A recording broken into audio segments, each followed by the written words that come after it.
Mis queridos hermanos, el Señor esté con ustedes. Y con tu espíritu.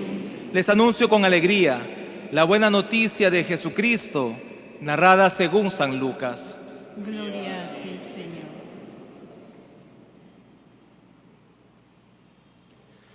María se puso en camino y fue aprisa a la montaña, a un pueblo de Judá. Entró en casa de Zacarías y saludó a Isabel. En cuanto Isabel oyó el saludo de María, saltó la criatura en su vientre.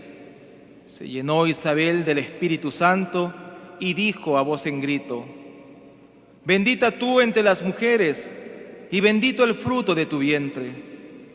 ¿Quién soy yo para que me visite la madre de mi Señor? En cuanto tu saludo llegó a mis oídos, la criatura saltó de alegría en mi vientre.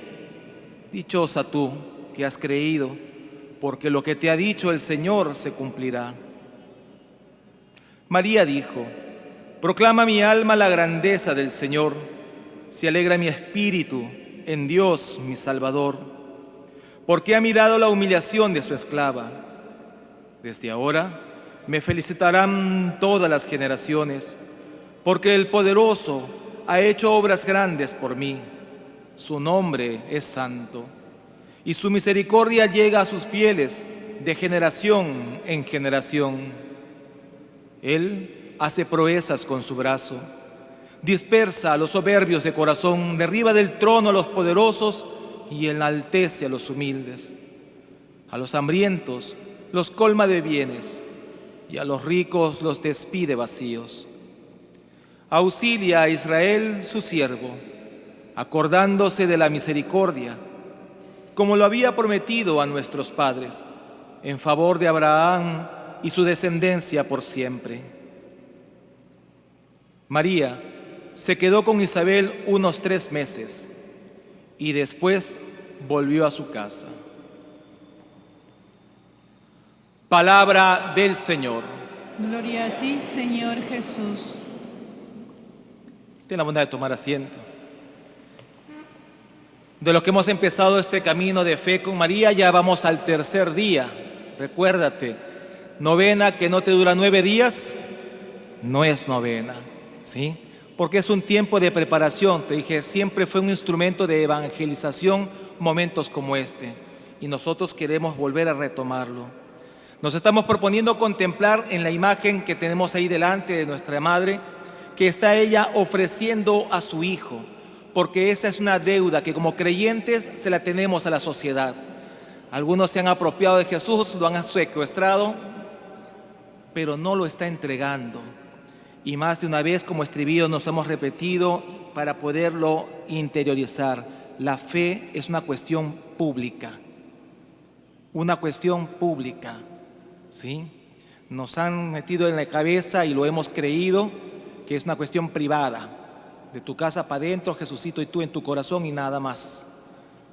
Y nada más mezquino que eso, mejor dicho. ¿Sí?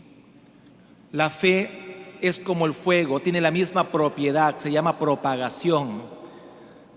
Cuando el fuego se comparte no se vuelve más pequeño, simplemente se extiende.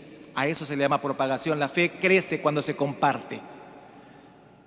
Y eso es lo que queremos nosotros como creyentes, aprender de la escuela de María, que no se apropió de Jesús, sino que lo ofrece. Y eso es lo que nosotros deberíamos aprender. Hemos visto su vocación, hemos visto ayer en la imagen que nos presentaba el Evangelio de la Anunciación. Ahora la aventura de María se traslada más allá de su casa, sale de Nazaret y se va a dirigir hacia la ciudad de Ain Carén, que es donde vive su prima Isabel. María acaba de recibir del ángel la trascendental noticia de su maternidad divina. Vas a ser madre de Dios. Y no se queda ahí para recibir las felicitaciones, ¿cierto? Sino que corre presurosa a la montaña donde está Isabel para ofrecerle la ayuda que ella necesita. Llena de Dios y a la vez servicial para todos los demás. María es portadora de Dios, de esa buena noticia. Y por lo tanto podemos concluir ya de primera de que es evangelizadora, ¿sí? Porque está compartiendo la buena noticia que es Jesucristo. La presencia de María, su palabra, genera alegría. es buena noticia. Es el primer llamado que ha recibido, su vocación. Ayer meditábamos qué significa ser llamado. Decíamos que es un acto de confianza de parte de Dios que requiere una respuesta igualmente confiada de nosotros. Dios cree en nosotros más de lo que nosotros creemos en Él. Dios confía en nosotros más de lo que nosotros confiamos en Él. De María aprendemos que esto puede significar siempre rehacer nuestros planes, porque ella tenía sus propios planes, pero cuando Dios le propone los suyos, ella tiene que rehacerlos. Dios no le pregunta a ella cuáles serán sus planes, simplemente le dice cuáles son los suyos. Y quien entiende la palabra sabe que cuando Dios habla hay que reordenar la vida. Y por eso entiende que nunca será esto en detrimento del llamado, sino más bien en beneficio del que es llamado. En ese diálogo que María sostiene con el ángel, no le piden que vaya donde su prima Isabel, no le piden eso. Simplemente el ángel le expone la condición en la que se encuentra Isabel, un embarazo milagroso de parte de Dios debido a su edad. Le presentan el embarazo como prueba de que Dios hace hasta lo imposible por llevar adelante su plan. Para Él no hay nada imposible. Y que la iniciativa de ir donde es de María. Y es que en la propia vocación Dios siempre nos tiene señalado el lugar de servicio que nos pide. Olvidarse de para quienes hemos sido llamados equivaldría a desconocer a quien nos ha llamado. En la escuela de María podemos aprender a ser mejores creyentes, portadores de Dios a quien los necesite. Esto lo haremos con nuestras actitudes y nuestras obras, más que con nuestras palabras. Podríamos preguntarnos ahora, ¿sabemos en nuestra vida visitar a los demás? O sea, ¿estamos dispuestos a salir al encuentro, a comunicarnos, a compartir la experiencia gozosa o triste, a ofrecer nuestra ayuda? Porque a algunos parece que nos ha gustado ese encierro involuntario que hemos tenido. En un mundo que te ha enseñado siempre a pensar en ti mismo y a quererte a ti mismo, ha olvidado a enseñarte a pensar en los demás. Mucho de amor por nosotros mismos, quiérete, ámate, y poco de amor por los demás. Podríamos decir, fíjate en la escena, María está en la misma condición que Isabel, las dos están gestando, ¿sí? Las dos están gestando. Podríamos decir que tiene la misma necesidad María que Isabel. Y eso no ha sido óbice, eso no ha sido obstáculo para que fuera su auxilio. No necesita que le sobre para dar, ¿sí? Comparte lo mismo que ella precisa y en eso estriba la generosidad, no en que votamos lo que ya no nos sirve. Campaña de solidaridad, voy a buscar todo lo que no me sirve para votarlo. Como no quiero votarlo, lo comparto entre comillas, ¿cierto? Hay alguien que necesita mi basura, seguro. ¿Eso es lo que pensamos? Lo que ya no quiero, lo que ya no me llena, porque estoy lleno te doy mi comida, porque voy a renovar mi ropero, voto lo que está fuera de moda. No te tiene que sobrar para dar. Eso no es generosidad. Porque más que empática, María está siendo solidaria, están en la misma condición, porque si no, hay que colaborar. ¿Y conmigo cuándo colaboran? A mí también quien me da, yo también necesito, ¿para qué voy a estar dando a otros? Mezquino. María no precisó que la mandaran a servir a su prima Isabel. Le bastó saber la necesidad que tenía para salir en su ayuda. Cuando a Jesús le preguntan ¿quién es mi prójimo? Recuerdan, él contando una parábola, la que nosotros el buen samaritano. La conclusión que le saca para el que le hizo la pregunta es que prójimo es aquel que necesita. Ese es tu prójimo. Cuando Jesús está en la última cena, lavándole los pies, instruyendo a sus amigos sobre lo que es la autoridad, le lava los pies y le dice que Él no ha venido a que le sirvan. Él ha venido a servir y a entregar su vida por los demás. María se ha declarado a sí misma en el momento de la anunciación: he aquí la servidora del Señor, y tiene que estrenar títulos sirviendo a los demás. La que se declaró servidora tiene que servir, sirviendo a su prima en necesidad. Nuestra relación con Dios como creyentes depende ni más ni menos que de nuestra relación con los demás. Mateo 25, ¿cierto? Tuve hambre, me dieron de comer. Tuve sed, me dieron de beber. Todo lo que hicieron con estos pequeños, a mí me lo hicieron. No es como si me lo hicieran, a mí me lo hicieron. Y todo lo que dejaron de hacerlo conmigo. No es que supongamos que lo estamos dejando, no lo hicieron conmigo y hasta es motivo de condenación. Eso nos está diciendo algo bastante importante que estamos nosotros olvidando, ¿sí? Nuestras relaciones con los demás van a calificar nuestra relación con Dios, porque al acercarnos a los demás se sentirán queridos por Dios. Al acercarnos a los demás se sentirán atendidos por Dios.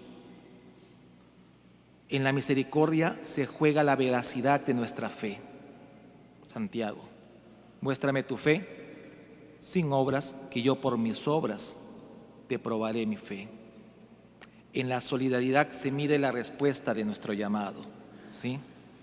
No en la doctrina que hemos aprendido. Demasiado se está jugando Dios y nuestra patria con nosotros los creyentes para no ser tan conscientes de quiénes somos y para quiénes estamos. Te lo repetí más de una vez como estribillo: la fe es una cuestión pública. Nuevamente te lo recuerdo, es pública. Jesús no tiene casa, siempre es un itinerante, siempre está caminando. No predica en un lugar específico, predica en las calles, y a las calles nos manda, ¿sí? El que sale al encuentro de los demás, movidos por un Dios que no se mantiene indiferente ni ante el dolor. Jesús, ¿cómo conoce a los que sufren? Porque los encuentra en su camino, en la calle.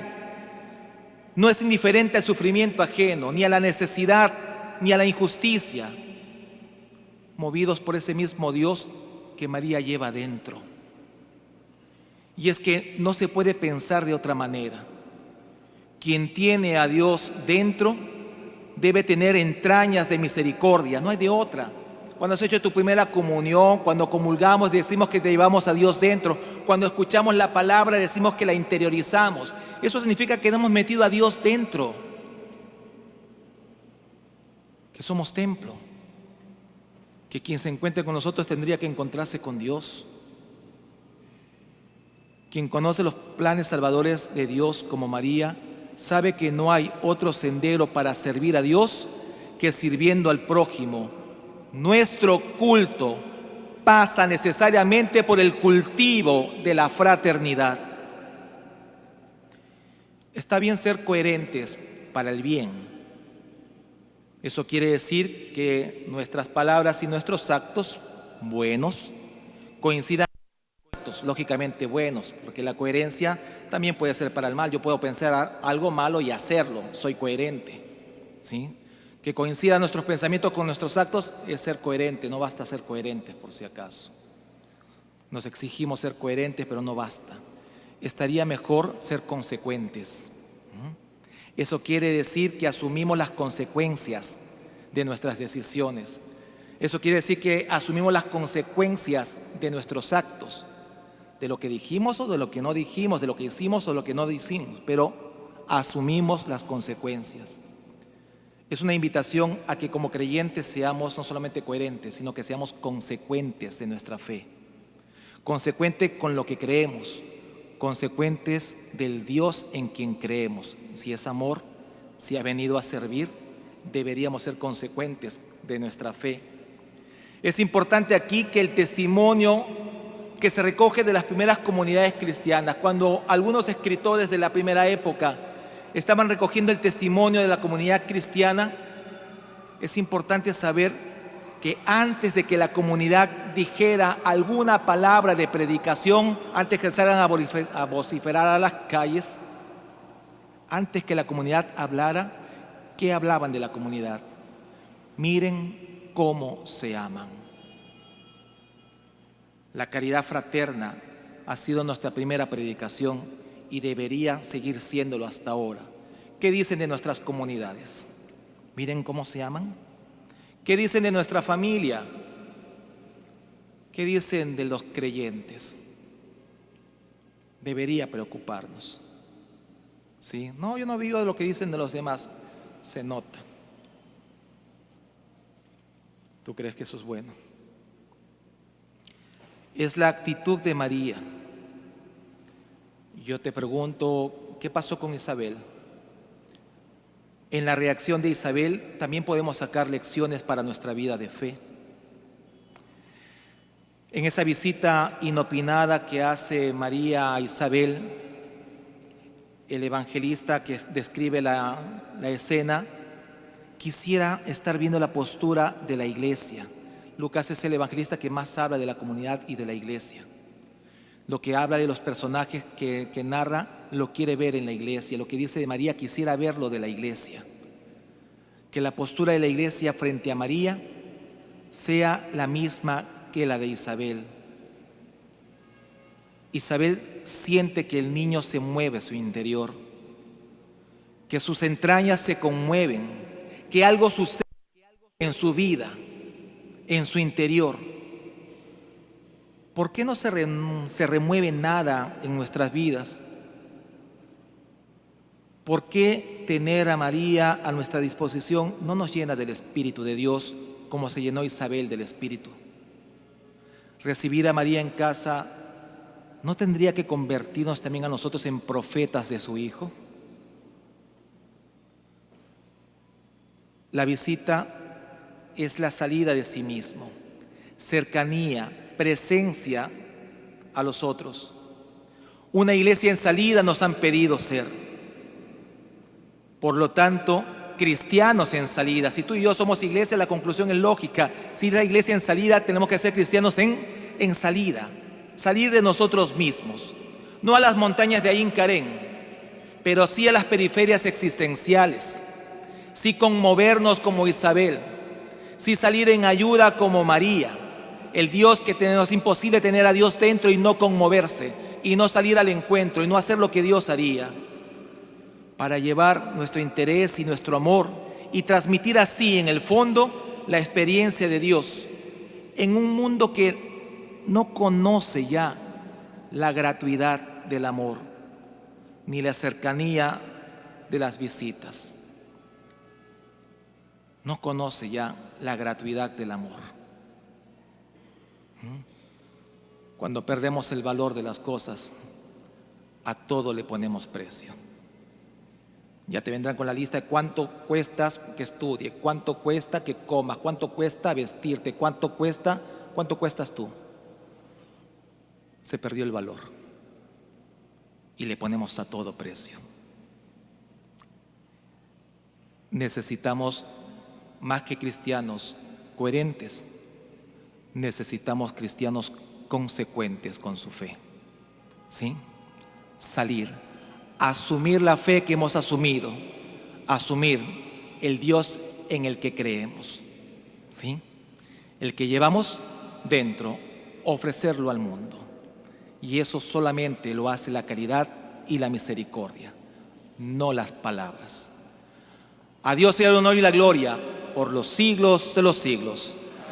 ¡Que viva Cristo! ¡Que viva María!